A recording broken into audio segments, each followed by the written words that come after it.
congratulations, your first win as a head coach in the NBL.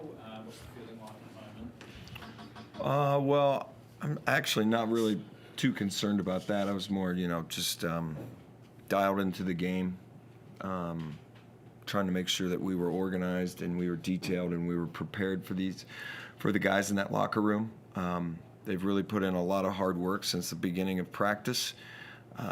They've been very coachable, and it's good to just see them get a little bit of a reward for all the hard work that we've been doing. And what was the key to that first half? Because that really set you up there. Yeah, well, I thought we had great energy. I knew that we were going to feed off the home crowd, sell out, and the fans were just awesome. And I think the guys were dialed in and ready. I think that we've played 2 games where we've been really, really good at stretches, and unfortunately haven't played 40 minutes to get a win. And I think that was more of the goal. And I thought guys were really dialed into the details. And it wasn't perfect by any means, but DJ made some shots early, and Ice got rolling early, and Kendrick got playing, and then I think things kind of rolled downhill for us a little bit. Was there a focus on going into the paint and getting Ice active? To be honest with you, no. I think that I was focused on the whole group, and with Trez starting, was going to change the dynamics of that, and Lat coming off the bench. You work really hard on your 5-man rotations, and then your sub patterns, which I call the bridge group, and then you've got your finishing group. And so Lat going from a starter to coming in at a different point, but still playing basically the same minutes, but then he's on the floor with different guys. Trez is on the floor in a different thing, as in a 4 and a 5, and so I was just more focused about the whole group and then how we were going to function offensively and defensively with each of those sub rotations as the game moved on. I was going to say, Mike, what time during the week did that decision come up about Trez and obviously Isaac, because a lot of the talk was about had to be one or the other in that 5 position. But you went with both? Yeah, I didn't sleep last night, to be honest with you. I think Lat has done everything that has been asked of him in practice, and I didn't want him to feel like this was some sort of thing that Lat did. It was just more of trying to get a matchup and do something like that.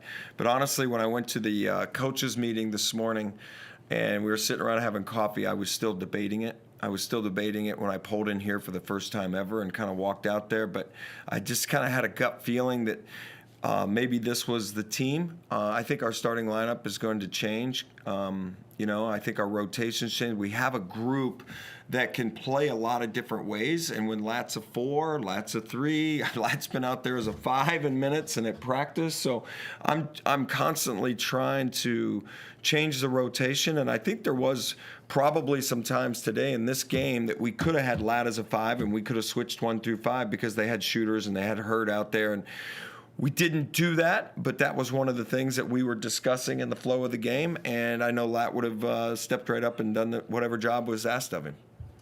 And Kendrick Davis tonight really responded to the things that happened during the week, and was very good for you in that point guard position. How pleased with you with Kendrick's game tonight? Yeah, I thought that Kendrick played with pace and he played with poise, and it's never going to be perfect, but I think that's the guy that we need. We've seen flashes of it. This was probably the most extended period of time, and I thought he was sort of unguardable as he was dribbling around there. It's always a balance for a young point guard that has speed, right, that can get places on the court that nobody else can, as in passing and cutting and moving and helping his teammates, or just being able to get to the rim at times. But I thought he was really good at the time, and he'll continue to get better, I hope. And Lat, of course, your first home game back in front of your home fans and your family and that. How good was that tonight to be out there in front of the home crowd? Nah, it was good to wear 36's jersey. Growing up supporting the team when I was younger, obviously. But yeah, man, it was just good to get a win with my family and the crowd. Absolutely, and a few players that you've played with over the years as well, so that must have been really great as well to share it with them. Yeah, it was awesome, man. It was a great moment. Fantastic. And for the rest of your team as well, obviously Mike talked about you coming off the bench tonight and the Sixers having different lineups and that. Does that excite you about the fact that you are going to get those opportunities to start and play your role, and then you're also going to get the opportunity to be that impact player for Adelaide as well?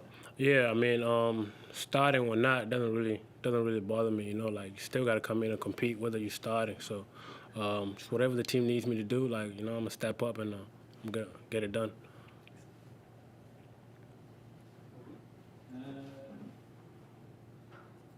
Anyone from Zoom? Sorry, yeah, I'll jump in quickly. Lat, how important is it, like you just touched on, to not take it as a demotion when you're coming off the bench and just focus on having the same amount of impact, because you still played an important role tonight. You still played 16 minutes. The team's still +9 with you on the floor. How important is it to just have that mindset that you're still an important member and you can still play the same role coming off the bench? I mean,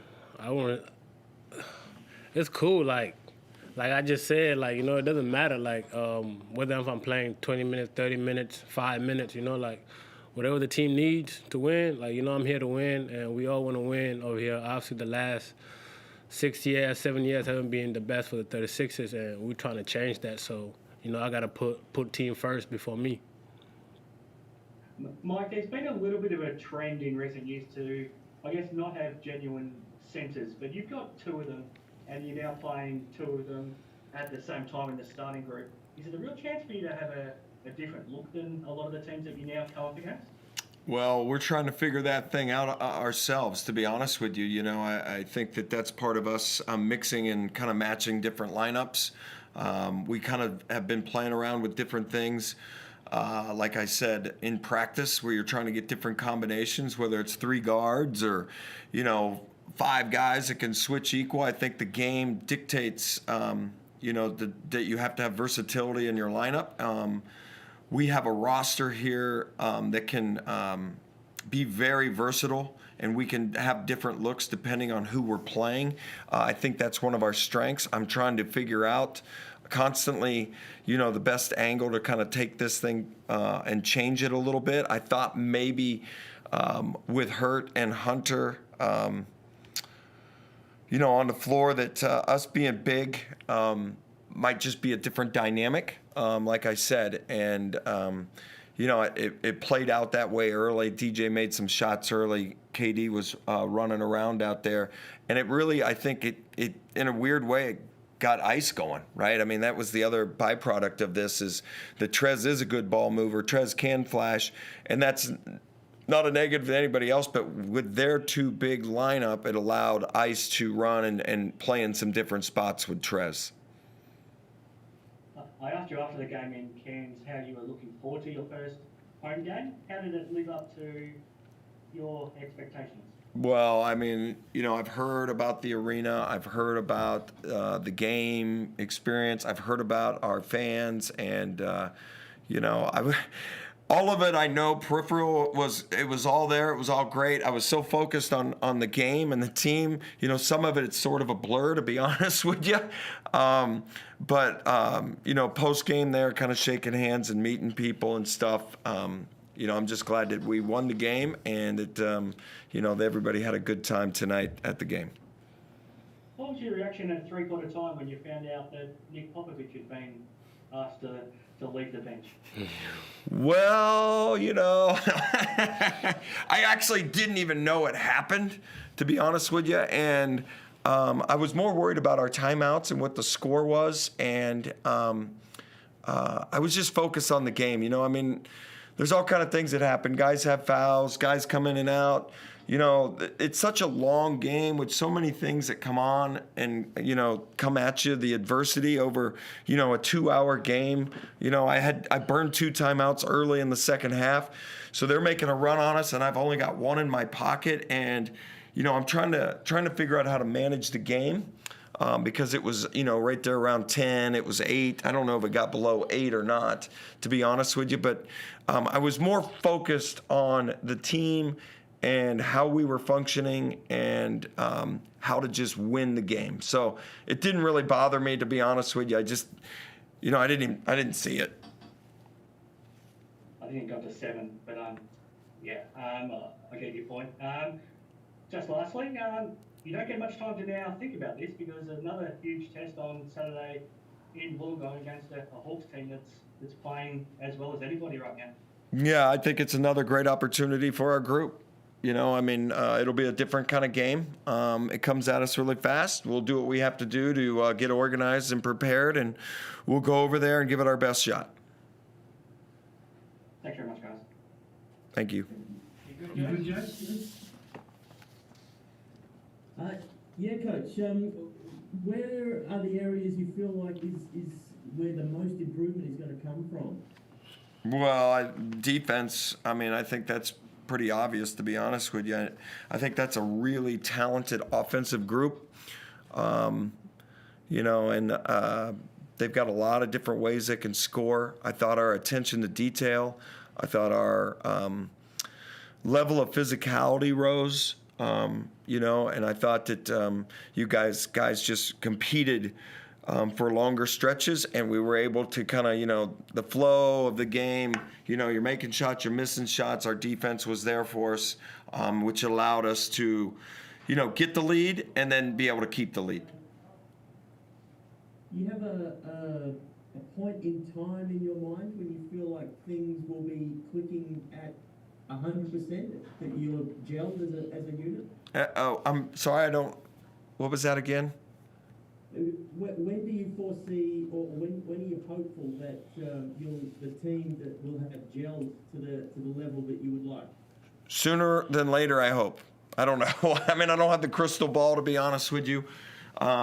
You've heard me say, and some of our guys and Lat, we're trying to just get 1% better each day, and we want to be the best version of ourselves at the end of the game.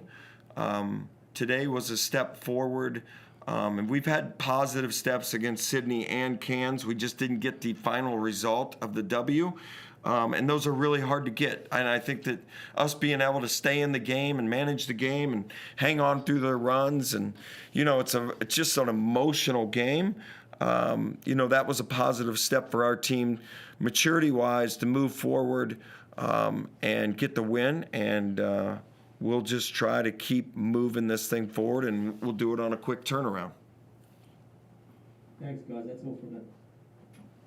All good. Thank you.